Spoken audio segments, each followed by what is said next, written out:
Gustavo, buenas tardes. Bienvenido a esta conferencia virtual del día de hoy.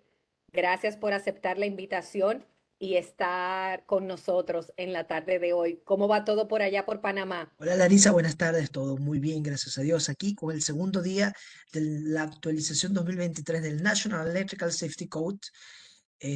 Bastante intenso, pero muy bien. Gracias como siempre a ti por la invitación. Para mí, tú sabes que es un placer estar contigo en todas las actividades de Secasier. Me consta porque siempre dices que sí a las locuras que te proponemos. Mientras Gustavo va compartiendo su pantalla, recordarles que ya ustedes ven, Gustavo es prácticamente de la casa, es parte del equipo Secasier, vamos a decirlo así, porque de verdad esta alianza Case en Secasier es como estar en familia.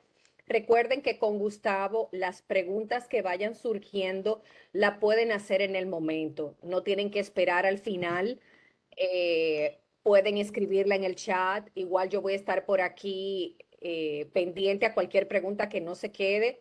Pueden utilizar la herramienta de levantar la mano para nosotros saber por acá que quieren intervenir al micrófono. Entonces, siéntanse libres de por el medio que ustedes se sienten más cómodo y en el momento que ustedes lo entiendan oportuno, realizar sus consultas, comentarios y demás, porque Gustavo nada que ver, él se siente cómodo respondiéndola en el momento. Entonces, dicho esto, Gustavo, la plataforma es toda tuya. Bueno, muchas gracias Larisa por esa introducción, como siempre. Buenas tardes a todos muchachos, buenas tardes desde esta hermosa tierra panameña. Eh, eh, Solo recordarles antes de que hablemos de Puesta Tierra que pues con Secacer pues ustedes tienen acceso a una enorme cantidad de desarrollo técnico y actualización técnica profesional. Pídanle el catálogo a Larisa, ya tienen este catálogo que está en pantalla y hoy precisamente queremos hablarle acerca de un curso que forma parte del programa de formación de especialista en sistema de puesta a tierra y protección contra rayos. Sabemos que necesitamos especialistas en Latinoamérica, no ingenieros que conozcan algo de puesta a tierra, no. Como esto es el garante de la seguridad de los equipos, seguridad de las personas, integridad de los equipos y continuidad del servicio, hoy cada día más se hace necesario tener especialistas. Entonces, dentro del programa de formación, hay 6 módulos principales y uno de ellos es el módulo de diseño de puesta a tierra.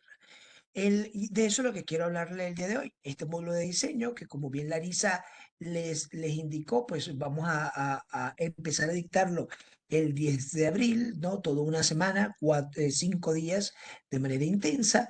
Pues nosotros vamos a hablar en relación a este módulo. Los que no tomaron el módulo uno, que sería formación en puesta a tierra y protección contra rayos, descuiden, los 6 cursos son modulares. Si bien forma parte de un programa de formación, un programa de especialización. Este, el, eh, esos cursos, eh, esos cursos son independientes entre sí. La lógica de ese curso, de hacerlo 1, 2, 3, 4, 5, 6, es para ayudar al proceso de formación de un especialista en esta área, ¿no? El problema que nosotros queremos discutir, o los paradigmas que queremos discutir en los diseños de puesta a tierra, es acerca de los cálculos. Hay muchos tipos de puesta a tierra. Hay puestas a tierra para equipos sensibles, en donde lo que buscamos allí es minimizar, reducir el ruido eléctrico que puede interferir con las señales de estos equipos eléctricos sensibles. Son tan sensibles que podemos hablar de telecomunicaciones o podemos hablar de instalaciones hospitalarias o centros de cómputo. En el ámbito de instalaciones hospitalarias, pues tenemos la NFPA 99, el libro blanco de la IEEE, la NFPA 70, pero no nos interesa mucho a nosotros porque nosotros somos más que todos abocados al área de generación, transmisión y distribución de la energía eléctrica en la parte de telecomunicaciones. Ahí sí, nosotros tenemos activos y pues requerimos ciertas cosas. Desde el punto de vista de potencia, tenemos diferentes requerimientos, muchos requerimientos. Uno de los principales requerimientos son las subestaciones eléctricas. ¿Cómo no? Las subestaciones eléctricas, pues yo necesito tener una malla reticulada de puesta a tierra para controlar los gradientes de tensiones y paso, pero eso es una solución de puesta a tierra. La otra solución de puesta a tierra es la puesta a tierra del sistema. Es decir, yo agarro el neutro de mi circuito y lo conecto a tierra. Esa conexión a tierra no es para controlar gradientes de tensión y paso, es para limitar las sobretensiones en la red. Entonces ya estoy teniendo, pues estoy formando varios conceptos. Un electrodo que tiene una geometría bien definida que me controla gradientes de potenciales que hay en la superficie y una conexión a tierra que puede hacer a través de una varilla, a través de una puesta a tierra tipo triángulo, tipo estrella, tipo contrapeso, que es para tener una referencia del sistema eléctrico para evitar el corrimiento del neutro, para evitar el corrimiento de la referencia y así evitar sobretensiones dentro de la red. Está la puesta a tierra de equipos, que por supuesto es el garante de la seguridad de los equipos, que trata de constituir y esto es una terminología, un camino de retorno de fallas a tierra efectivo. Entonces, puesta a tierra del sistema, puesta a tierra de equipos, malla de puesta a tierra de subestaciones, puesta a tierra electrónica para consideraciones de ruido.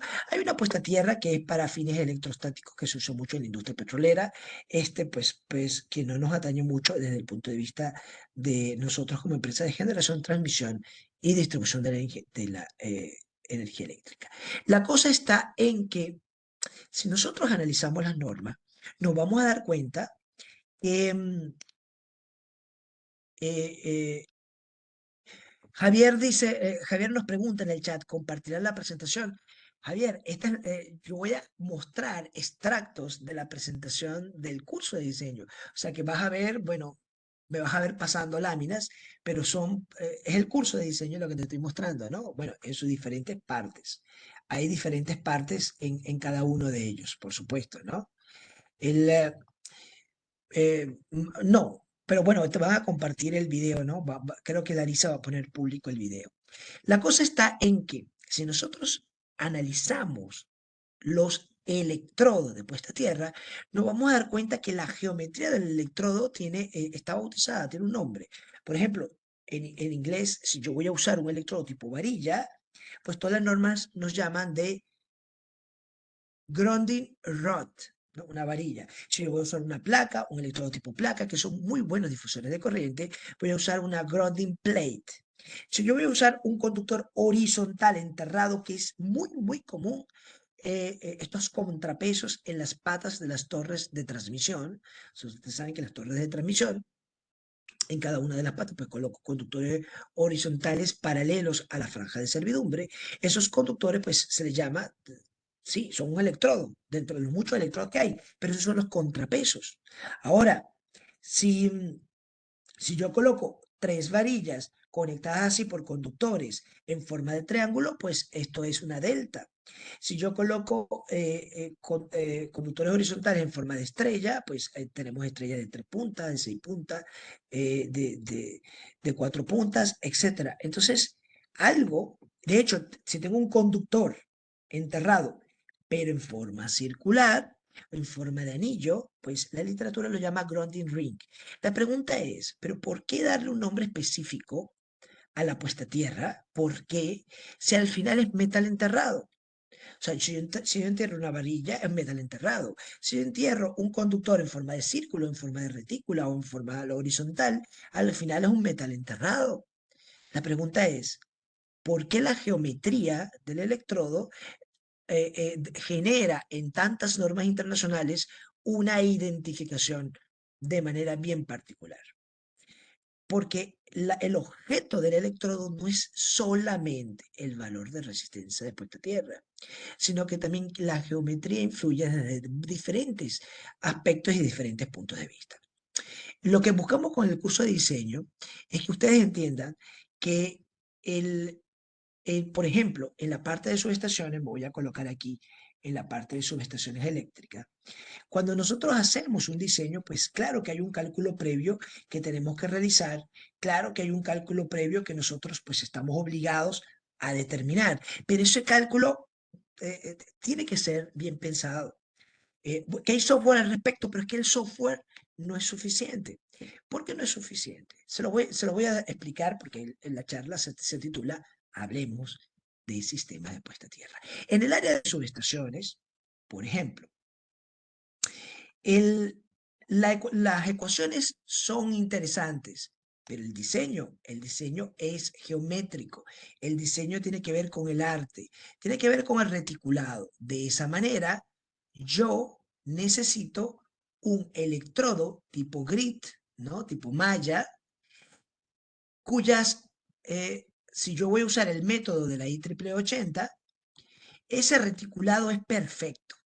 Es decir, si yo tengo un reticulado 5 por 5, 5 por 5 metros, cada una de las retículas son 5 por 5 metros. Que yo voy a usar un reticulado 10 por 10 metros, cada una, a pesar que la geometría final de la subestación sea cuadrada, sea rectangular, sea en forma de L, lo que tú quieras, está compuesto por reticulados perfectos. ¿Por qué? Porque las ecuaciones de IEEE 80 son ecuaciones linealizadas. Es decir, estoy teniendo un problema altamente no lineal y lo linealizo a reticulados perfectos, o sea, yo fuerzo la geometría de la malla de puesta a tierra de subestaciones para que nosotros podamos usar ecuaciones de cálculo de tensiones de toque y paso. Yo apenas modifico la malla un poquito, ya todas las ecuaciones de triple 80 nos sirven. Entonces, podemos hacer mucho cálculo, pero si no entendemos lo que estamos pasando, lo que estamos viviendo, pues no vamos a realizar diseños, ni siquiera diseños óptimos, sino que vamos a hacer un mal diseño. Entonces, a la hora de la verdad, una modificación a un reticulado perfecto no puede ser simulado con el método de triple 80. ¿Vamos a ver el método de triple 80? Claro que lo vamos a ver. Pero hay otro método que se usa mucho, que es para mallas o grillas que no tienen el reticulado perfecto. Es el método de elementos finitos. Y con el método de elementos finitos puedo ver los potenciales que hay en la superficie y calcular las diferencias de potenciales. Y esto me parece genial. Genial, un método, pero este método, el de la IEEE 80, es tan práctico que lo podemos hacer en Excel. Es un método linealizado. Lo único que necesitamos es una calculadora, necesitamos suma, resta, multiplicación y división. Con el método de elementos finitos no, y por lo tanto necesitamos sí o sí una computadora. ¿Ok? Edwin nos dice en el chat, mencionó la configuración en triángulo de los sistemas puesta a tierra. ¿Cuáles son las ventajas y desventajas de usar esta configuración y en qué normativa está? Ya que triple la antigua 142, la actual 3012, no aparece. Oye, Edwin, muy buena pregunta y veo que estás actualizado. Excelente pregunta. Es cierto, quiero acotar que lo que dice Edwin en el chat es completamente correcto. El famoso libro verde y triple 142, pues está desactualizado. De hecho, ya no se va a emitir más. Y el otro libro, ¿no? El libro Esmeralda, que tiene que ver con las puestas a tierra de equipos electrónicos sensibles y calidad de energía, era la IEEE 1100. Entonces teníamos el libro verde y el libro Esmeralda. Hoy en día forma parte de la serie 3000, pero quiero corregirte, Edwin, la 3001 no es para puesta a tierra. Si mal no lo recuerdo, es la 3003, pero tranquilo. Con meternos con el chismoso más grande del mundo, que es Google, y metemos IEEE serie 3000, nos vamos a dar cuenta cuáles son series 3000, nos vamos a dar cuenta cuáles son los antiguos color books que ahora forman parte de la serie 3000. Voy a aprovechar tu pregunta para informar al resto del público de ella. La 3001 tiene que ver con el diseño del sistema de potencia, que era lo que era antes el libro rojo, la IEEE 142, o el que era diseño de puestas a tierra industriales, o el libro gris, que era el diseño de puestas a tierras comerciales. Bueno, todo lo que es diseño de puesta a tierra está en la serie 3001. Perdón, diseño de sistemas de potencia industrial y diseño de sistemas de potencia comercial. Está en la serie IEEE 3001. Lo que es puesta a tierra está en la serie 3003, ¿no? Puesta a tierra del sistema de potencia, Edwin.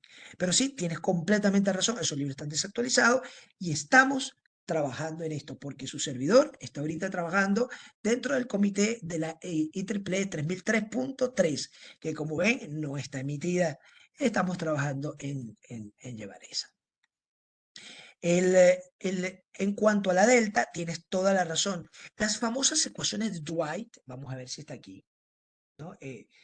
yo abrí algunas presentaciones, no todas, las famosas ecuaciones de Dwight para las diferentes configuraciones electródicas. Aquí está, la pueden ver en pantalla. Estas ecuaciones de Dwight son archirreconocidísimas. Y bueno, pues la podemos ver aquí en pantalla y tiene consideraciones en este particular. A ver, en este particular, tienen consideraciones de una varilla cuando están muy alejadas, una varilla cuando están muy cerca, contrapeso en L, el triángulo, pero una estrella de 3 puntas, un grounding reed, una placa. Ok, sí, es cierto, pero lo que le preocupa a nuestro amigo Edwin es que en las famosas ecuaciones de Dwight, que están publicadas en la antigua IEEE 142, no estaba la delta. La pregunta que nos hizo es, ¿en dónde está? Está en una British Standard. En una British Standard, y se las voy a ver si se las consigo aquí rápidamente para no dejar preguntas abiertas. Una British Standard sería la 2015. Esta es la última, la 7430, 2015, porque la anterior era 2011. Nos vamos a la British Standard 7430, 2015, versión 2015. Aquí la vemos y buscamos cuál es la ecuación propuesta para los electrodos en configuración delta. ¿Ok? Aquí la tienes, Edwin. ¿Lo ves? Aquí tenemos 3 varillas en los vértices de un triángulo equilátero. ¿Viste? Excelente, excelente. Sí está en la 7430. Bueno, entonces, ¿qué es lo que se busca con este programa de formación de diseño de puesta a tierra? Bueno, en el módulo 1 lo que se buscaba era ver las normas, todas las normas IEEE en puesta a tierra, todas las normas, son un montón, 2 docenas, además de teniendo como fundamento los 2 códigos, NFPA 70 en su artículo 250, Grounding and Bonding, y el NESC en su sección 090, pues también revisar otras cosas, ¿no? Dentro del ámbito normativo de todos los tipos de puestas a tierra que hay. Lo que se busca con el curso que vamos a dictar es otras habilidades. Las habilidades del módulo 1 eran de auditoría, eran de inspección.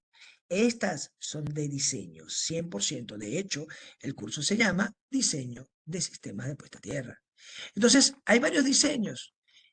Hay varios diseños de sistemas de puesta a tierra en donde tenemos que, y para hacer diseño, pues tenemos que hacer cálculos, tenemos que establecer tiempos, establecer corrientes, establecer criterios. Pero esos criterios no podemos sacarlo de la manga. Tenemos que cumplir con las normas internacionales. Entonces, dentro de estas normas internacionales, muchas de ellas son mal interpretadas, pero mal interpretadas. Voy a poner como ejemplo, pues la malla. A ver, uno de los grandes problemas que tiene la malla puesta a tierra de sus estaciones, el punto más peligroso de la malla, ¿alguien me lo puede decir? A ver, que estoy aquí viendo el chat. De todos los puntos que hay dentro de una malla puesta a tierra de sus estaciones, ¿cuál ustedes creen que es el sitio más peligroso? Rápidamente, enciendan ese chat. Las esquinas, muy bien, William, muy bien, las esquinas. Si yo dibujo un perfil de potenciales, yo me voy a dar cuenta que en el perímetro de la malla voy a tener las mayores tensiones, pero el perímetro de la malla es muy peligroso. Pero del perímetro, los bordes que hacen esquinas son los más peligrosos.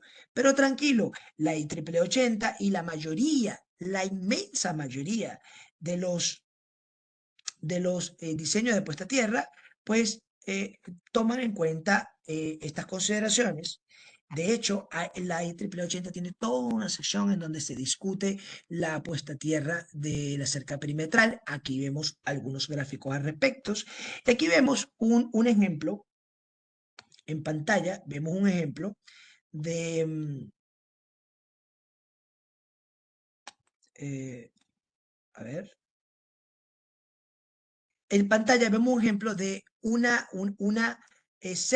malla de puesta a tierra de sus estaciones que se extiende fuera de la cerca perimetral. La raya con una X es la cerca y la raya es la malla extendida 1 metro fuera de la cerca perimetral. esta distancia es 1 metro, ¿no? Y esto es lo que vemos aquí, en esta zona. Bueno, y aquí vemos que el potencial de toque tolerable, el que pueda aguantar una persona, está definido por un valor que fue previamente calculado. Aquí voy. ¿Y cómo calculamos eso? Pues nos vamos directamente a las ecuaciones. Tenemos, por supuesto, que irnos a las ecuaciones. Tenemos que irnos a las ecuaciones. ¿Y cómo calculo yo las ecuaciones tolerables? Con la ley de Ohm y las ecuaciones de Chern-Delsil. Y unas consideraciones particulares, pues tenemos esta. Estamos viendo de que existen 2 criterios porque dentro de la subestación solamente puede entrar personal calificado. Y normalmente el personal calificado es una persona adulta. Así que hay 2 criterios que normalmente se utilizan dentro de estos diseños, que es un criterio de una persona adulta de 50 kilos o de 70 kilos. La cosa es que si ustedes van a diseñar con el criterio de 70 kilos, deben de saber que en esa subestación no va a poder entrar ya sentenciado personas que pesen menos de 70 kilos. Si usan el criterio de 70, las personas que pueden entrar en esa subestación tienen que ser de 70 kilos o más. Así que, como los ingenieros recién graduados, pues pesan alrededor de 50 kilos, imagínense ustedes, pues le vamos a quitar el trabajo a ellos, entonces o no lo vamos a permitir laborar. Y para abarcar la mayor cantidad de población adulta, ingeniero electricista o técnico electricista calificado para entrar en las subestaciones, calculamos la máxima tensión que puede tolerar una persona que pese 50 kilos. Entonces, el criterio que normalmente se usa es el criterio de 50 kilogramos en las personas adultas, con unas constantes humanas de diseño perfectamente establecidas. Pero claro, para la tensión de toque y por supuesto para la tensión de paso, claro que sí. Hay unas consideraciones y la consideración del pie de una persona es lo que se llama RF que vemos aquí en pantalla. Esta RF es R foot, la R de un pie. Y para propósitos pragmáticos, Triple nos presenta esta aproximación, un círculo de radio V, cuyo radio es 0,08 metros. ¿De dónde salió esto? Esto es una constante humana de diseño. El equivalente del pie de una persona adulta tiene un área superficial. Pero bueno, esa área superficial es amorfa, ¿verdad? Porque tiene talón, tiene dedos, 5 dedos. Pero hacer el cálculo de esa superficie es bastante completo. Pero yo voy a simular y estandarizar a nivel internacional que esa superficie se asemeja a la superficie de contacto de una plancha de cobre circular de radio 0,08 metros. Entonces, esto está simulando el pie de una persona y yo puedo calcular la resistencia de contacto con respecto al suelo de una plancha de cobre circular. Entonces, con eso yo puedo linealizar la ecuación y esta RF la sustituyo en función pues, de los parámetros ya previamente establecidos. Entonces, ¿qué hago? Calculo la tensión de toque tolerable para una persona de 50 kilos y, señores, tenemos un valor, no varios valores, uno solo. Entonces, cuando tenemos un valor de referencia, en este caso en toque, para una persona de 50 kilos, quiere decir que esta tensión de toque tolerable es una tensión tal que es la máxima que se permite en la subestación, pero una tensión no es correctamente definido, más bien debemos definir como una diferencia de potencial. Les voy a repetir algo que les digo a todos mis alumnos. Si yo en mi mano tengo 1 millón de voltios y en mi mano y en mi otra mano tengo 1 millón de voltios, ¿cuál es la diferencia de potencial? Cero. Por lo tanto, ¿cuál es la corriente? Cero, ¿no? Por ley de Ohm. Si la diferencia de potencial es igual a I por R. La R de una persona adulta es de 1000 ohmios. Bueno, inclusive puede ser mucho más. De manera pragmática, nosotros pues asumimos 1000 ohmios. Y en el curso podemos explicar por qué. Pero 1000 ohmios, bueno, se lo voy a decir ahorita. En una persona adulta tiene amplios rangos de valores de corriente, perdón, de resistencia, que puede estar entre los 1000 ohmios hasta 9000 ohmios. Pero desde el punto de vista de cálculo, ¿qué debo hacer yo? Debo considerar la peor condición. Y la peor condición es aquella en la que pase más corriente por la persona, para que la persona pueda tener fibrilación ventricular. Entonces, esa sería la mínima condición, que sería 1000 ohmios, bajo estado de piel seca.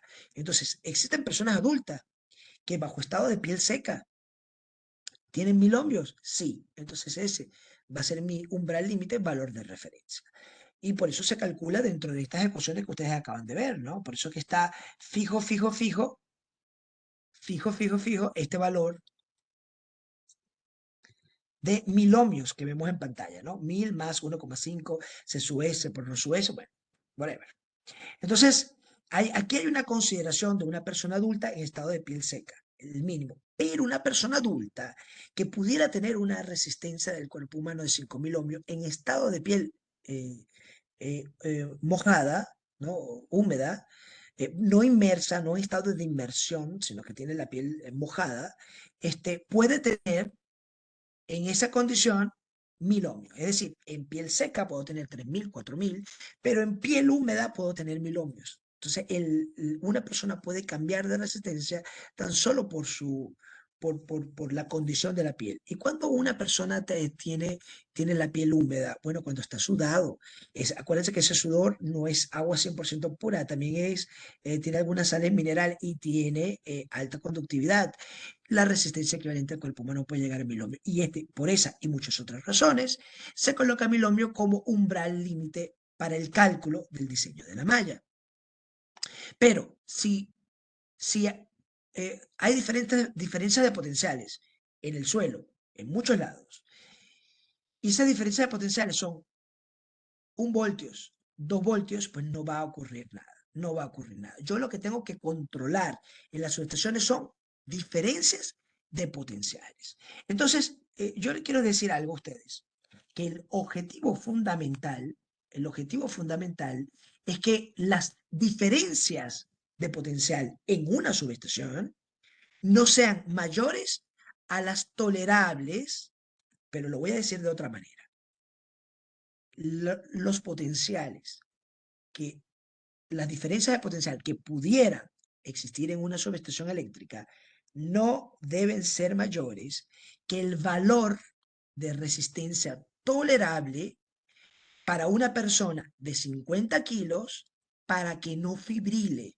Es decir, yo estoy previendo o previniendo que con todo este diseño que la persona no fibrile. Antes de la fibrilación existen otros efectos fisiopatológicos, como la sensación de asfixia. La fibrilación ocurre normalmente entre los 60 y 100 miliamperes. Yo tengo que evitar que una persona pase por la zona del corazón 60 miliamperes o 100 miliamperes. Charles Delsil demostró en la década del 90 que el 60 miliamperes pues constituía un 0,5% de probabilidad de fibrilación ventricular y 100 miliamperes un 99,5%. Y bueno, aquí tengo amplios rangos de probabilidad de fibrilación. Entonces, el diseño se hace para evitar que una persona de 50 kilos fibrile, pero antes de los 60 miliamperes existen otros efectos fisiopatológicos, como la sensación de asfixia, como la tetanización.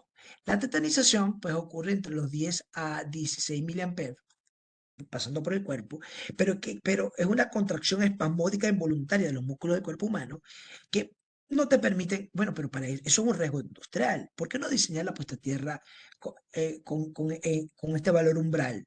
Bueno, porque en teoría esto está casado con otras normas internacionales y el que entra a una subestación es personal calificado, tiene equipos de protección personal, equipos de protección personal.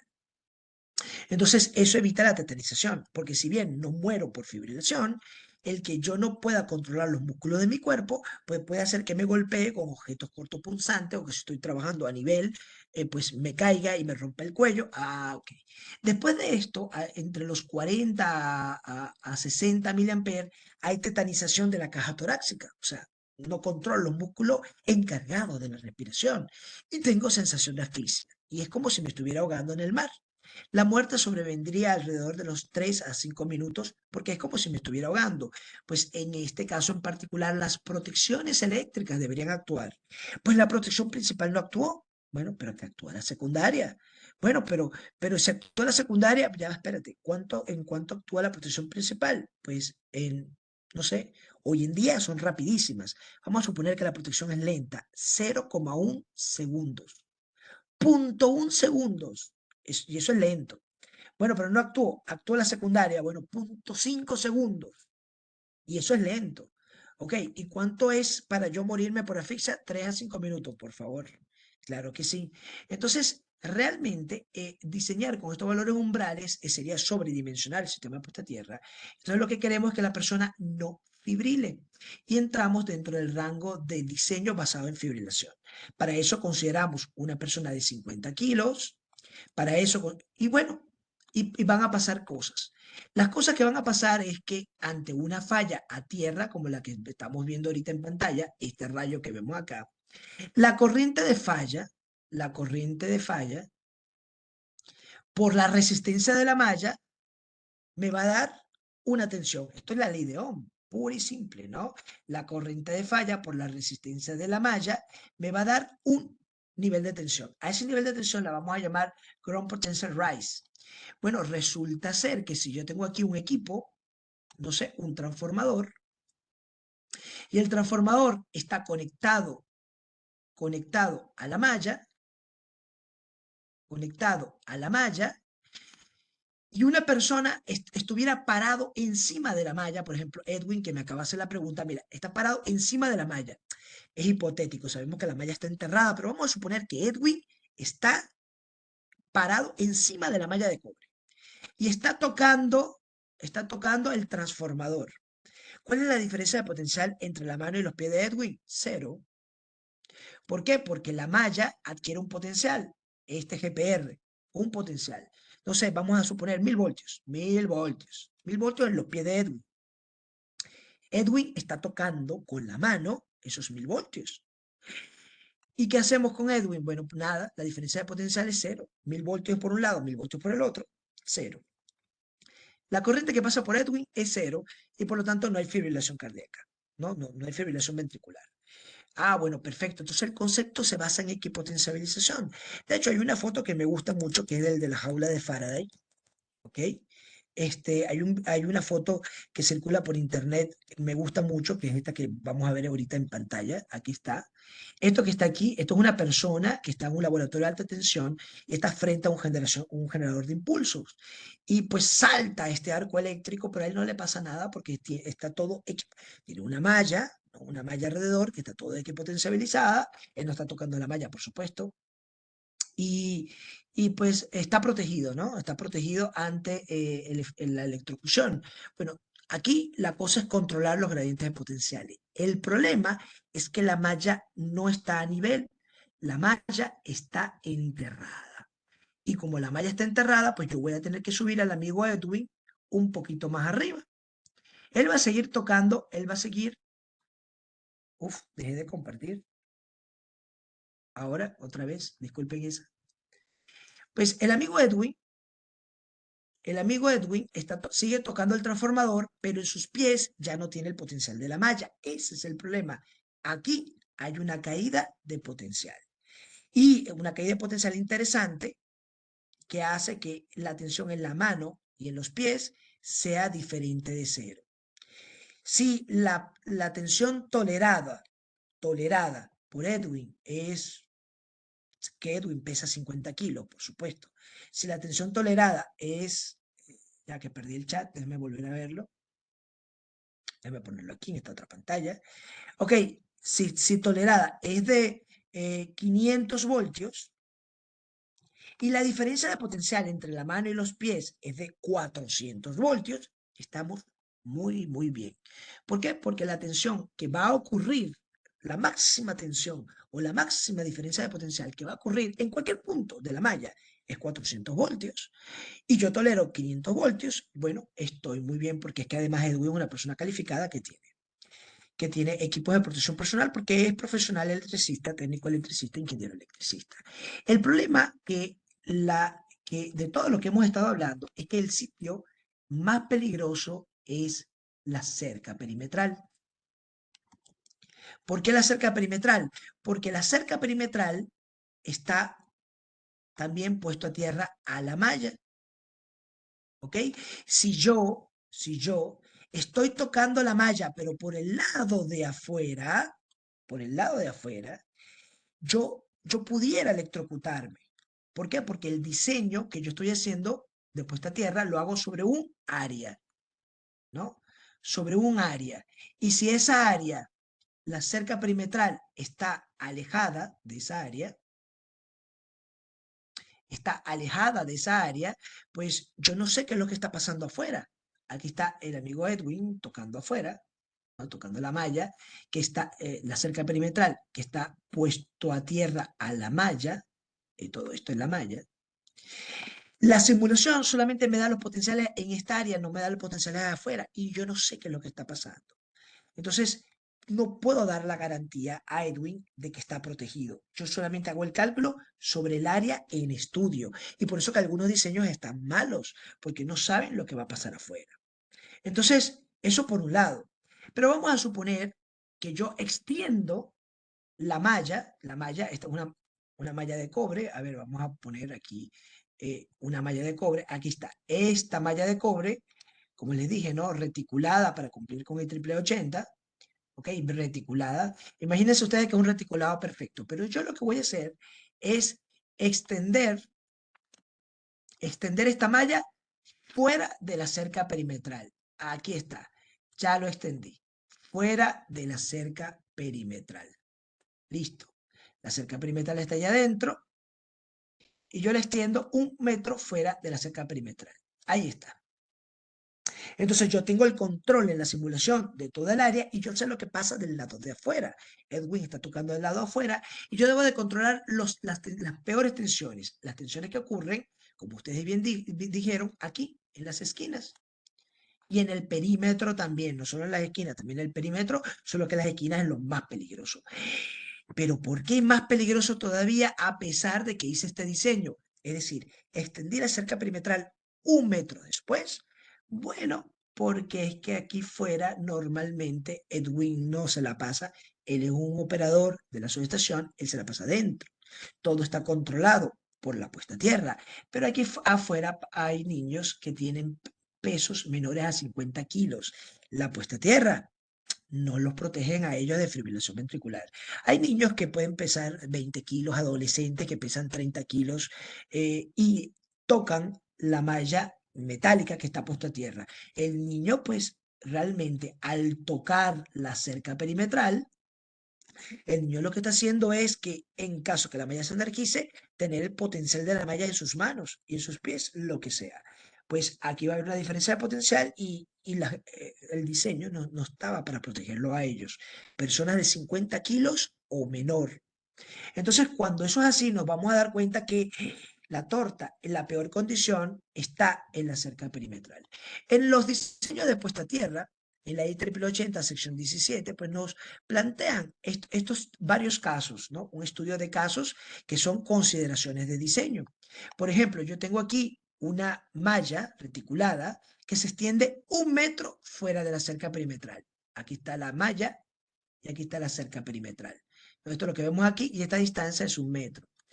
El voltaje de toque tolerable es este valor que está aquí, ¿no? Que sería algo así como que de 100 a 80 sería unos 20 por unidad. Esto está expresado en porcentaje del GPR, o sea, es como si estuvieran por unidad, ¿no? El porcentaje del Ground Potential Rise. Bueno, y este valor sería 20 GPR, o sea, 20 por unidad. Pero si yo en esta línea punteada que está aquí, esta línea punteada representa a una persona que está a 1 metro fuera de la cerca perimetral tocándola.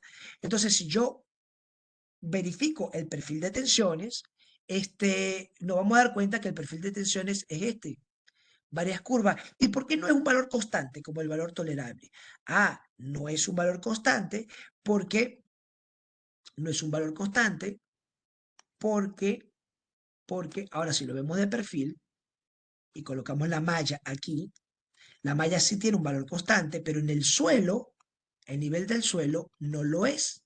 Al nivel del suelo, este punto tiene una tensión X. Esa tensión X es producto de la tensión que ejerce este diferencial del conductor sobre este punto y este pequeño diferencial sobre este punto y así sucesivamente, ¿no? Y todos los conductores de la malla sobre este punto me da una tensión final resultante.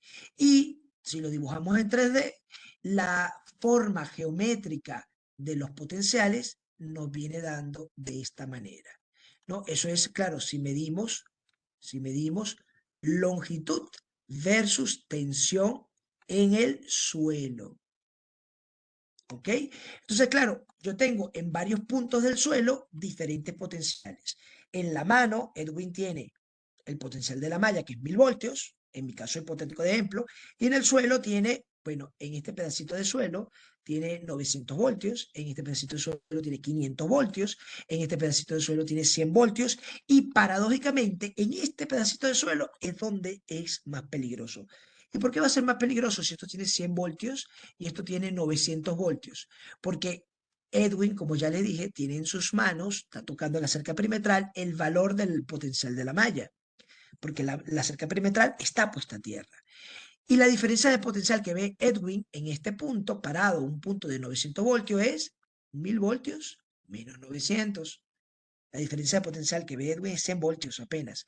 Pero en este punto donde hay menor tensión, pues está el amigo Edwin con una diferencia de potencial de 1000 voltios menos 100 voltios. Tiene una diferencia de potencial de 900. Esta es una condición mucho más peligrosa. ¿Esos sitios donde ocurren? Pues ocurren aquí, en estos puntos de la malla, ¿no? Son altamente peligrosos. Y bueno, hay un problema. ¿Qué hacemos con los niños? ¿Qué hacemos con el diseño? Pues hay muchos problemas. Pero para empezar a entender el diseño, porque es diseño lo que estamos hablando, para empezar a ver el diseño nos vamos a dar cuenta que en este caso hipotético que lo hacen en porcentaje del GPR para hacerlo un problema en por unidad y que se extrapole a todas las sucesiones, nos vamos a dar cuenta que en el punto 0, 0, en este punto que está aquí, en este punto 0, el valor de la tensión de toque es este valor de acá, que sería 10 en por unidad. Sí, ustedes iban a decir, pero ¿se lee de arriba abajo? Sí, por la forma en que IEEE nos presentó las cosas, ¿no? Nos presenta en porcentaje del GPR en función de los perfiles de tensiones. Se lee de arriba para abajo. Léanse la norma y pues se van a dar cuenta. Entonces, si yo aguanto esto que está aquí, 20 en por unidad, y la tensión en este punto es 10 en por unidad, pues yo aguanto, ¿no? Yo no voy a fibrilar. Estoy diseñando algo bajo condiciones de seguridad. Pero a lo largo de toda esta línea punteada vemos entre los 0 pies y los 150 pies, que sería este punto, 150 pies, tenemos diferentes perfiles de tensiones, pero tranquilo, todas estas tensiones están por debajo de los límites tolerables, muy bien. Pero esto es una práctica de extender la malla 1 metro fuera de la cerca perimetral. ¿Qué pasa si yo tengo la malla justo debajo de la cerca perimetral, justo debajo? ¿Qué pasa? Las esquinas, ¿vieron? Las esquinas tienen un problema. Entonces, claro, si alguien está tocando la cerca perimetral justo en la esquina y ocurre una falla, la tensión tolerable pudiera no ser menor que la tensión de la falla, porque yo calculo la máxima tensión de falla que puede haber. Entonces, en este punto, la cosa no funciona. En este punto, la cosa no funciona. En la esquina no funciona, pero también hay unos pequeños vallecitos acá. Bueno, pero existe otra práctica de poner la cerca perimetral y la malla hacia adentro, o sea, 1 metro, pero no afuera, 1 metro hacia adentro.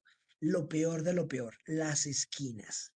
La tensión de toque se dispara con respecto a la tolerable y hay muchos sitios a lo largo del perímetro que la tensión real va a ser mayor que la tolerable, así que es una condición insegura. Bueno, y hay otras condiciones que son mucho, mucho más inseguras que lo plantea IEEE. Pero bueno, está bien desde el punto de vista de norma, pero desde el punto de vista de diseño, ¿de qué estamos hablando? Que esto no solamente son ecuaciones, la geometría importa. Cuando yo me introduje a esta charla, hablemos de puesta a tierra, nos vamos a dar cuenta que el anillo tiene la tendencia de equipotenciabilizar las tensiones en el centro. Las placas son buenos difusores de corriente. Las varillas son buenos electrodos de prospección para obtener una baja resistividad en donde yo necesito entrarle a suelos donde el segundo estrato es de menor resistividad. La geometría importa tanto como la ecuación. La ecuación puede ser inclusive malinterpretada, y la geometría, ya ahí entramos en lo que es el arte. Esto es un arte. Pero la gente, pues, o muchos diseñadores, lo que hacen es hacer el diseño con un software sin entender las consideraciones de diseño. Si yo voy a extender la malla 1 metro fuera de la cerca perimetral para proteger a las personas, ojo, y estoy protegiendo personas de más de 50 kilos, los niños no los estoy protegiendo, yo tengo que extenderla bajo las condiciones de simulación. Si yo coloqué piedra picada para mejorar la seguridad de las personas, pues si yo extiendo la malla, también tengo que extender la piedra picada. Entonces yo debería tener algo como esto, ¿ok? Yo debería tener algo como esto,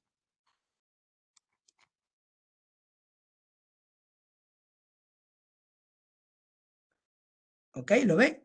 Piedra picada, 1 metro. ¿Por qué? Porque de nada me sirve colocar piedra picada y simular, hacer una simulación para controlar las tensiones de toque y paso en la subestación con piedra picada y saber que aquí van a ocurrir tensiones de toque y paso porque estoy tocando la cerca perimetral, porque estoy caminando en ese borde y las condiciones son diferentes a las diseñadas. Eso sería una mala praxis profesional. Así que yo también tengo que extender, así como extiendo la malla, la piedra picada, porque la piedra picada forma parte del diseño del sistema de puesta a tierra. Bueno, hay truquitos y triquiñuelas en el asunto, y uno de los truquitos y triquiñuelas es colocar algo así como esto. ¿Están viendo esta piedra picada? Piedra picada Peñones. ¿Quién se va a parar allí? Bueno, eso es un elemento también disuasivo para que niños y adolescentes pues no estén parados allí tocando la malla, ¿no? ¿En qué ayuda? Bueno, ayuda precisamente en salvar vidas. La cosa está en que tienes que hacer dos simulaciones. ¿Por qué? Porque la granulometría es diferente. Sí, la granulometría es diferente. Los que han hecho diseño de malla de puesta a tierra en sus estaciones han dicho muchísimas veces, bueno, yo uso una resistividad superficial de la piedra picada de 2500 ohmios metros. Y muchísimos de ustedes, pues posiblemente lo han usado. Pero ¿saben qué? Esto es solamente aceptado en ingenierías conceptuales y básicas. En la ingeniería de detalle eso no se acepta. Jamás. En la ingeniería de detalle, tú tienes que usar el valor real de la piedra picada. Y tú dices, pero, ¿qué pasa? Porque es que las canteras de Honduras, las canteras de Colombia, las canteras de México, las canteras de Panamá, tienen piedra picada diferente. No, pero usamos la misma tipo de piedra y el tipo número de grano, ¿no? La misma granulometría. Sí, pero no hay dos personas iguales, no hay piedras con la misma composición mineral igual y por lo tanto no de la misma resistividad. Yo tengo que usar en una ingeniería de detalle, una IPC, yo tengo que usar un valor real. Ese valor real, porque afecta la operación y mantenimiento, ese valor real, pues yo lo tengo que medir. ¿Cómo lo mido? Lo mido con una caja de suelos.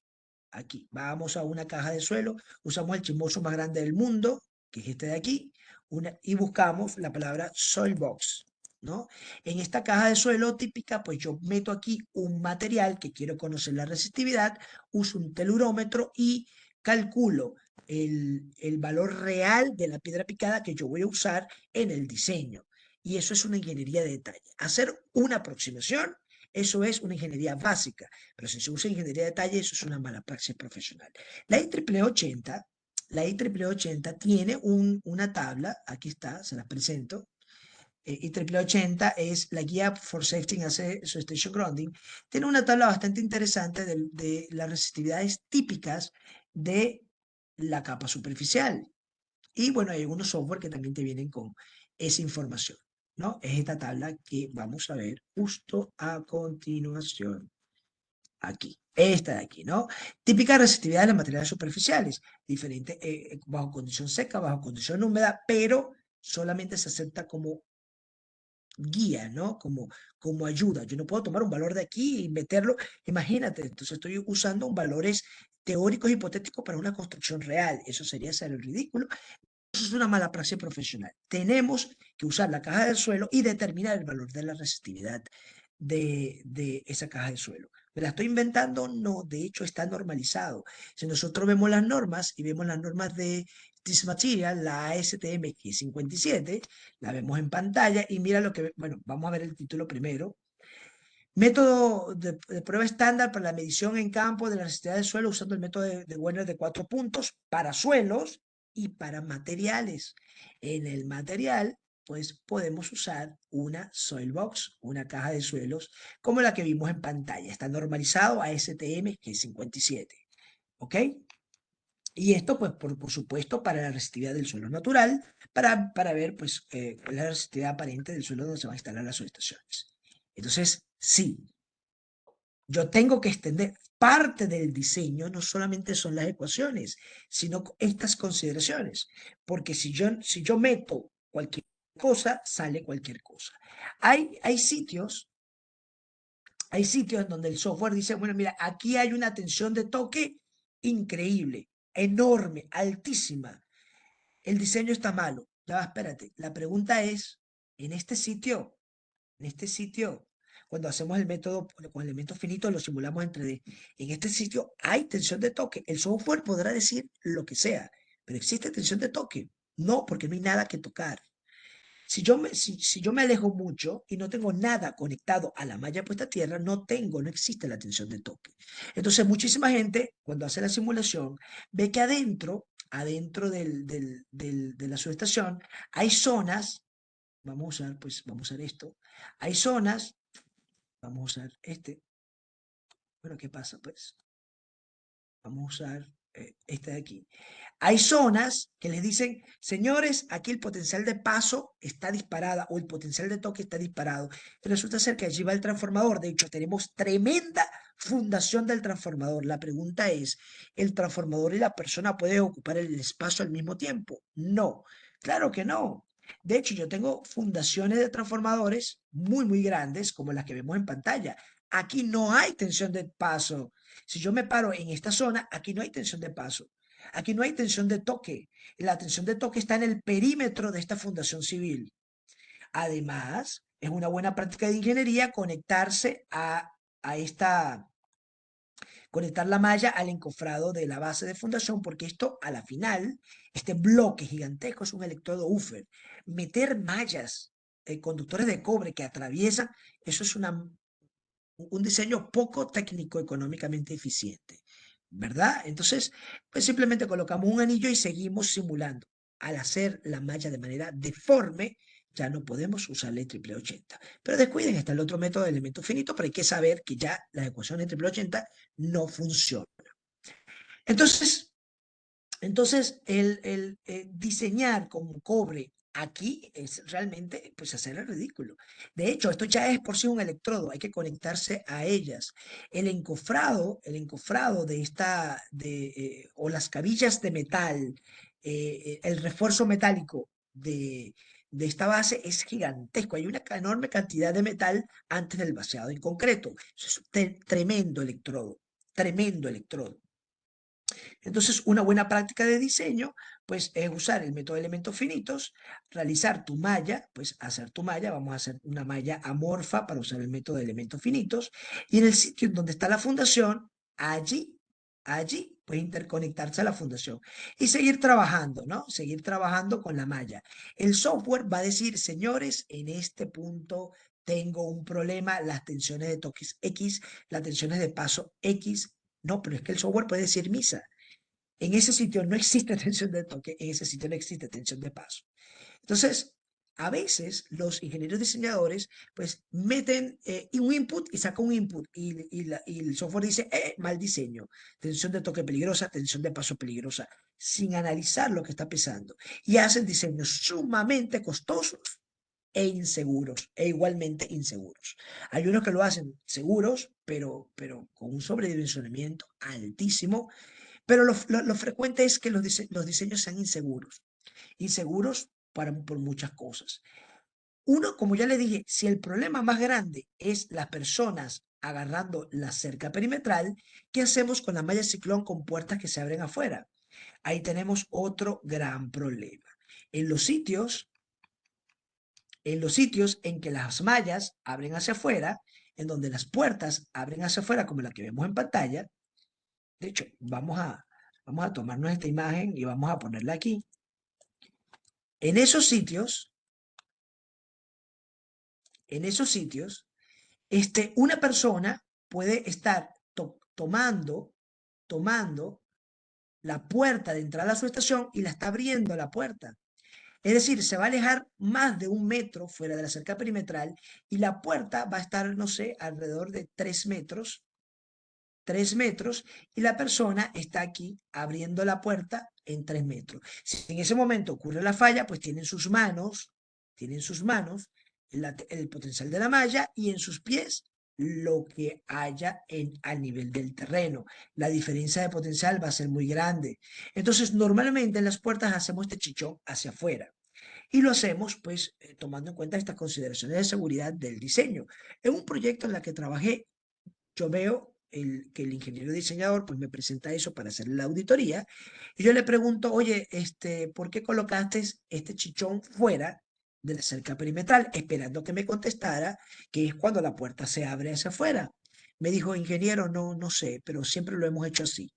En una subestación de 400 kilovoltios, una empresa de generación, transmisión y distribución de la energía eléctrica. Dije, bueno, está bien, está bien. Yo te voy a explicar por qué. Le expliqué que es cuando la puerta se abre y tú tengas en tensión de toque, todavía estás dentro del área de influencia de protección de la malla de puesta a tierra. Pero yo le dije a él que lo que estaba haciendo era una mala praxis profesional porque el diseño civil de la puerta era una puerta corrediza. Ella se abría de izquierda a derecha, no se abría hacia afuera. Entonces colocó esto solamente por uso y costumbre, no entendía qué era lo que estaba pasando. Lo que quiero decir con esta charla es que desde el punto de vista de mallas de subestaciones hay cálculos, pero la geometría, la piedra picada, el espesor, la profundidad, es realmente lo que te da las condiciones de seguridad, no la ecuación. Em, bueno, hay muchísimas consideraciones de diseño, de criterio de diseño, pues, y también, pues, las ecuaciones que hay que tomar, que hay que prestarles atención. Y también, pues, tenemos varios tipos de electrodos y también tenemos puestas a tierra de equipos, conductor de puesta a tierra de equipos, conductor del electrodo de puesta a tierra, basado en instalaciones de baja tensión dentro del cuarto eléctrico de una subestación. También tenemos puestas a tierra para líneas de transmisión, es decir, hay cálculos que están en las normas, pero ese es solamente el 50% del diseño. La geometría y la forma de instalar es tan o más importante que el propio cálculo, porque a veces los cálculos están computarizados, pero no entendemos las razones de ella. Hay muchísimas otras razones que yo les puedo implementar de las personas que están haciendo mala praxis profesional en el diseño y creen que lo están haciendo bien porque están siguiendo la norma, pero no extrapolan los bases y fundamentos. Aquí nos hacen una pregunta Vladimir Alvarado y nos dice, eso es una pregunta que siempre he tenido, se diseña para 50 kilos, ya me queda claro, si pesa menos, y si su peso es mucho mayor, unos 170 kilos, ¿qué sucedería? Bueno, Vladimir, estás más protegido. O sea, necesitas más corriente y por lo tanto más diferencia de potencial para que tengas fibrilación ventricular. Por eso que hay una famosa frase que dice, y se la voy a escribir en el chismoso más grande del mundo, ingeniero sin panza no genera confianza. Entonces, la foto que circula por todo internet, pues sí, mientras mayor peso corporal, más corriente debe pasar por ti para que fibriles. Entonces estás mucho más seguro. William Vázquez Víquez nos dice, ¿cómo se debe tratar desde el punto de vista de diseño y seguridad el tema de voltajes transferidos? En el caso de entrada, por ejemplo, de tuberías metálicas contra incendio o similares que salen del aire de la subestación, ¿cómo y dónde se deben poner a tierra estas tuberías? Muy buena pregunta, William, muy buena pregunta. Existe un problema de potenciales transferidos y tú deberías aislarlas. Las tuberías, pues, tienes que usar juntas monolíticas o bridas aislantes para estos problemas y estos fenómenos. Tiene un problema también, normalmente las tuberías enterradas tienen un sistema de protección catódica. Los sistemas de protección catódica, pues como el que vemos en pantalla, estos sistemas de protección catódica se ven completamente distorsionados ante nuestras puestas a tierra y debemos de entender eso. De hecho, hay una anécdota muy bonita que colocó en ese curso de una malla que desapareció completamente porque había un sistema de protección catódica eh, cercano. Es decir, el sistema de protección catódica me puede dañar el sistema de puesta a tierra y el sistema de puesta a tierra me apantalla el sistema de protección catódica. Todo eso se le conoce como interferencias catódicas y es altamente reportado en la literatura y son consideraciones de diseño que debemos conocer. El amigo Renato Calderón está levantando la mano, parece que quiere hablar. Bueno, Renato, habla, levanta la mano. Cuéntame, ¿qué quieres? Renato, levanta el micrófono. Hola, Gustavo, buenas tardes. Saluda a los amigos de Guatemala, buenas tardes. Gracias, gracias. Mira, no, mi duda era en relación a cuando hablaste de la Soilbox. eh, Obviamente, cuando se adquiere una muestra, eh, ¿cómo poder llegar a simular la misma compactación del terreno en una caja de esas? No, no, no. La caja se usa mucho en sistemas de protección catódica y para el caso que nos atañe solamente para ver el material de la capa superficial. Para el propio suelo se usa el método de electrodo de Wenner de 4 puntos. No se usa la Solbox. Ok, no, no es necesario entonces tomar una muestra de Claro, suelo. porque el suelo tiene por un lado aquí rocas sedimentarias, por aquí rocas metamórficas, por aquí tiene suelo arenisco, por aquí tiene arcillosos, entonces tiene una estratigrafía completamente diferente. Lo simulamos estratigrafía de manera horizontal, pero son muy amorfas, muy amorfas.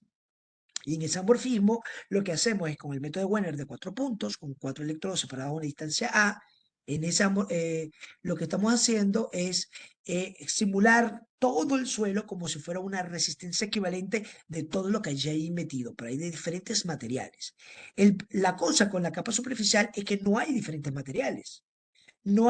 Es un solo material que nosotros estamos trayendo de la cantera y lo estamos metiendo allí a propósito y damos fe y nos partimos las venas y damos sangre diciendo eso es un material, una capa superficial de un valor real, un valor previamente definido que yo sé que no va a cambiar. Y como yo sé que no va a cambiar, la meto en el Solbox y mido la resistividad.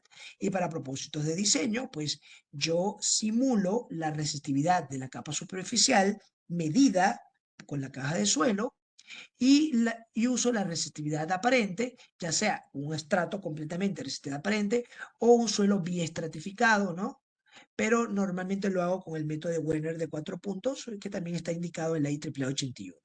¿Por qué? Porque aquí hay diferentes estratigrafías. En el caso a nivel superficial, no. La capa superficial es la que es. Yo la traje, yo la metí allí a propósito y eso es un volumen controlado. Esto que está aquí abajo es un volumen caótico. No está controlado por mí, entonces tengo que ver cuál es la resistividad equivalente de todo lo que hay ahí abajo. El amigo Alexander Portales nos dice, sobre los tubos de protección catódica, ¿cuántos metros debe estar alejado del sistema de puesta a tierra para que no tenga esta interferencia? Muy buena pregunta, Alexander.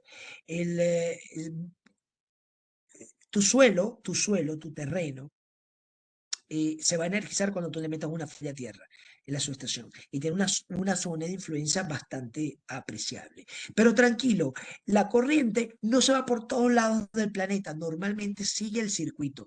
¿Cuál circuito? La línea de transmisión. Sí, señor. Yo tengo por aquí una línea de transmisión y adivina que la línea de transmisión tienen puestas a tierra. Estas puestas a tierra son puestas a tierra del tipo contrapeso. Y aquí está la subestación eléctrica. Cuando tú drenas, cuando tú tienes una falla a tierra, la corriente eléctrica va en este sentido. Sí, señor, hasta la subestación de generación. Tiene la tendencia de ir por la franja de servidumbre y por las puestas a tierra, por supuesto, como si estuviera haciendo una parada de autobús y si estuviera haciendo escala, torre por torre, hasta llegar a la fuente de generación tiende a irse por acá. Así que más que una distancia es en dónde está ubicada esa tubería. Si la tubería está por aquí, tú sabes que el efecto pues es mínimo. Si la tubería está por aquí, pero si la tubería atraviesa esta zona, nada, la corriente va a atravesar por la tubería y va a salir por la tubería para cerrar el circuito con la subestación de generación. Así que la torta. Pero tranquilo, en NACE, el National Association of Corrosion Engineers, hoy en día se llama AMPP, American Materials Performance, no me acuerdo qué significa la otra P, tiene normas específicas al respecto. Pero esto es puntual, muy, muy, muy, muy puntual. Una de los problemas que realmente se tiene es acerca de la inducción electromagnética de las torres con estas tuberías y es menester separarlas a una distancia de más de 30 metros. En este caso en particular sería bueno que las tuberías no estuvieran en esta ruta de la dirección de falla de la corriente. Y en líneas generales, tubería enterrada, pues tubería enterrada. Cuando sale a la luz, la buena práctica de ingeniería es aislar. Aislar. Yo tengo que aislar esas tuberías para que, pues, prevenir potenciales transferidos en la parte aérea. ¿Y por qué la parte aérea no la subterránea? Porque en la parte aérea es donde yo tengo una persona que puede estar tocando la tubería y se puede electrocutar. ¿Lo viste? Y no hay más preguntas. Bueno, hablé muy rápido, es precisamente para llegar a la hora, pero como se da cuenta, diseño de puesta a tierra, el curso que vamos a hablar de las ecuaciones, lo que a ustedes les gusta, vamos a darle ecuaciones, vamos a ver todas las ecuaciones que ustedes quieran, vamos a ver la constante de derrateo superficial C sub S de manera gráfica y de manera calculada, pero no lo vamos a hacer mecánicamente, como no lo vamos a hacer mecánicamente, sino vamos a ver qué significa eso físicamente desde el punto de vista constructivo. Creemos que le vamos a romper el paradigma a más de uno, porque todo lo que tú hagas en diseño, acabas de sentenciar el mantenimiento de la subestación. Sí, señor. ¿Quién de ustedes le hace el mantenimiento a la piedra picada? Nadie. A ver, ¿qué es el mantenimiento a la piedra picada? Si yo diseñé un sistema de puesta a tierra, que está basado en una resistividad del suelo y una resistividad de la capa superficial en la capa superficial donde hay piedra picada, ¿ok? Al final, este valor, vamos a suponer 2500 ohmiometros, que es el típico, pero teórico, hay que calcular el valor real de la piedra picada de la cantera de Colombia, de la cantera de Guatemala, de la cantera de México. Cuando no le hago mantenimiento, bueno, si crece la hierba, le quito la hierba, pero es que además de quitarle la hierba, ese no es el mantenimiento correcto o no suficiente. Con el tiempo se mezcla piedra picada con tierra. La torta, adivinen que la resistividad de la capa superficial bajó de 2500 a 1000 ohmios. Y cuando esta tierra, estos intersticios de tierra que hay dentro de la piedra picada, que antes había aire, ahora hay tierra, se moja, forma un charco, la torta tiene una alta conductividad y estamos bajo condición insegura. Entonces, una malla que fue bien diseñada y en los primeros 10 años funcionó bien por un mal mantenimiento, después de los 10 años ya está en condiciones peligrosas. Y bueno, ¿y cómo yo le puedo hacer una auditoría? Pues yo agarro una muestra de este suelo, la meto en una soil box y mido cuál es la resistividad de la capa superficial. Porque como es un material, un volumen controlado, debería ser igual al del año cero. Sabemos que no es así. Vemos cuánto ha decaído y decir, ay, la torta, tenemos que rastrillar. Exactamente, tenemos que remover, tenemos que airear la piedra picada y forma parte del mantenimiento. Ahora, si ustedes quieren diseñar la malla puesta a tierra de sus estaciones sin capa superficial, también existe, se usa bastante, ¿ok? En Alemania pues también se usa, y de hecho hay quienes le ponen grama y todo, ¿no? ¿Ok? Esto no es una violación a nada, sencillamente que una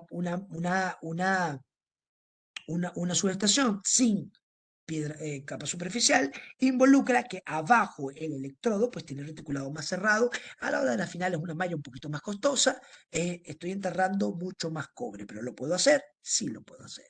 Y si yo voy a usar soluciones de diferentes capas superficiales, como la que vemos aquí, y ya vemos por qué, tengo que hacer varias simulaciones. Una simulación con esta piedra picada de esta granulometría y otra con esta. Pero pero las subestaciones tienen zonas con concreto, las subestaciones tienen zonas con asfalto. Ahí no se hace nada, claro que sí.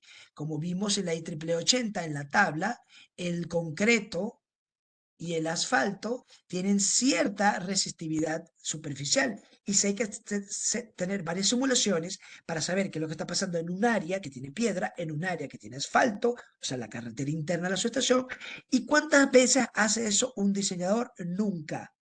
Diseña, ¿qué es lo que hace? Diseña la malla con piedra picada y ahí tiene. Cuando se le ocurre extender la malla afuera de la cerca perimetral, no saca la piedra picada.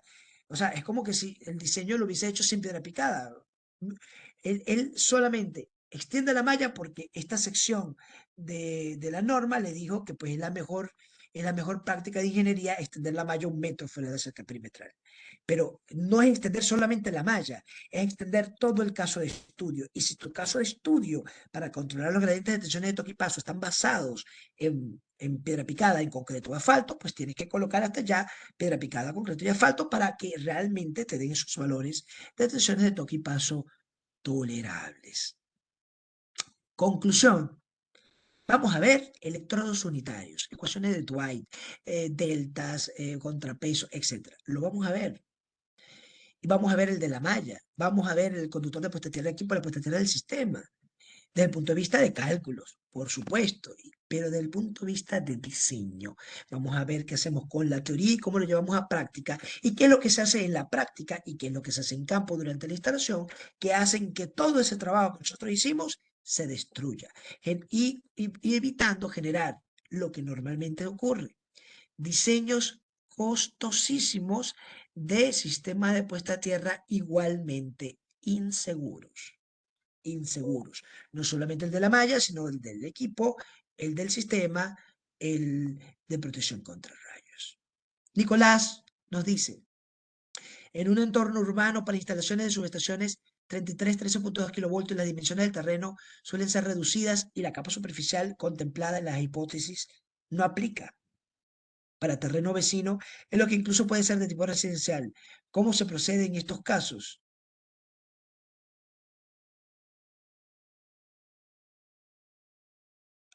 Bueno, Nicolás, eh, dimensiones reducidas, capa superficial. Bueno, eh, pues puedes usar concreto, sí, como dice William, pero bueno, tenemos que ver el nivel de cortocircuito, tenemos que ver qué es lo que hacemos. Fíjate, no es lo mismo meter capa superficial de concreto, no es lo mismo concreto que concreto con encofrado de concreto. No es lo mismo. ¿Por qué? Porque el concreto tiene una resistividad. Yo te voy a dibujar concreto. Toma, aquí está. Pero un piso de concreto en donde tienes cabillas o varillas de refuerzo, esto ya no es concreto, esto es un electrodo Ufer. ¿Ok? Y ya se debe de manejar de otra manera. ¿Ok? Entonces,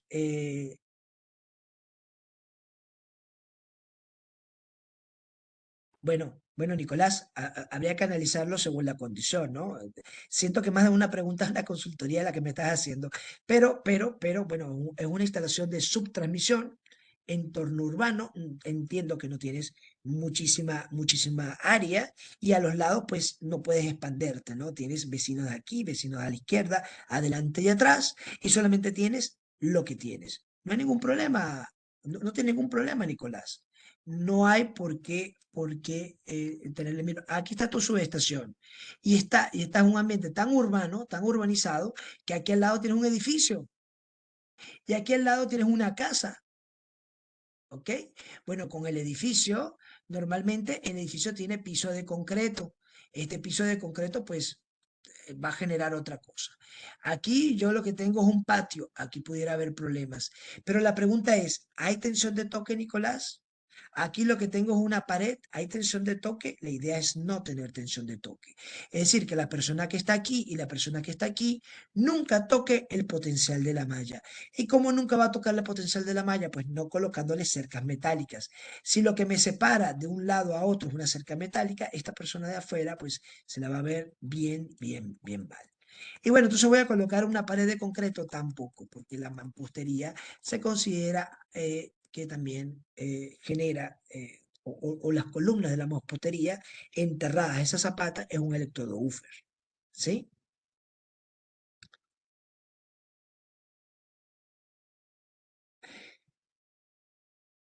Bueno, Nicolás, eh, te voy a explicar esa respuesta. Te la voy a explicar, te la explico en el curso de diseño de sistemas de puesta a tierra. Porque hay soluciones elegantes simplemente con consideraciones. Repito, si yo extiendo la malla, si yo extiendo la malla 1 metro fuera de la cerca perimetral, pues garantizo las tensiones de toque y paso.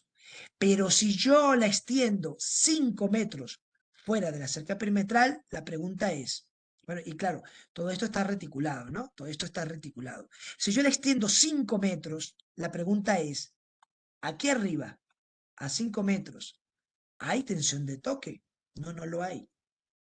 ¿Hay tensión de paso? Sí, debería controlarlo, pero ya la peor de lo peor, que es la tensión de toque, ya está controlada.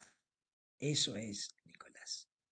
Entonces, esto puede ser una solución. De hecho, una solución que se implementó una subestación de 800 kilovoltios para una empresa de generación, en donde la corriente de cortocircuito y el área no daba. Pero claro, tú dices, aquí todo da. ¿Dónde es que no da la tensión de toque? En el borde, porque la tendencia de las mallas es tener un perfil de potencial de esta naturaleza, ¿no?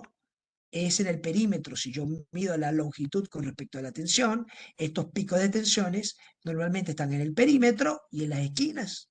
Entonces, si yo alejo esto de manera tal de que no exista la tensión de toque, yo simplemente estoy corriendo la arruga de los mayores picos de tensiones de toque, están a 5 metros, donde no hay nada que tocar. Y las de paso normalmente están bien controladas con el reticulado.